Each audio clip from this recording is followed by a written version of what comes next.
পৌষে শুরু হলেও শহর থেকে গায়েব শীতের রেশ। সারা দেশের তাপমাত্রা হঠাৎ করে বেড়েছে 1 থেকে 3 ডিগ্রি সেলসিয়াস পর্যন্ত। শীতের এমন বিপরীতমুখী আচরণকে আবহাওয়াবিদরা বলছেন বঙ্গোপসাগরে সৃষ্টি হওয়া লঘুচাপের প্রভাব।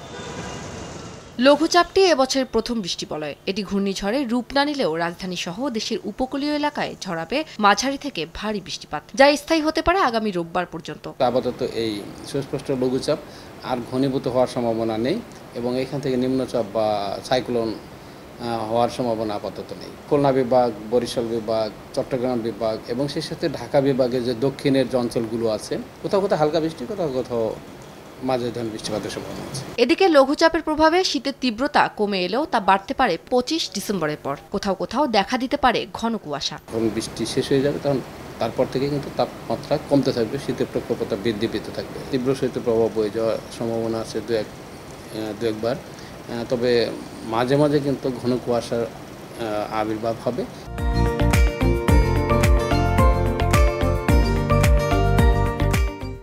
শীতকালে বৃষ্টিপাত কম হলেও আগামী 3 দিন বৃষ্টির পূর্বাভাস দিয়েছেন আবহাওয়াবিদরা। উম্মে হানি, সময় সংবাদ, ঢাকা।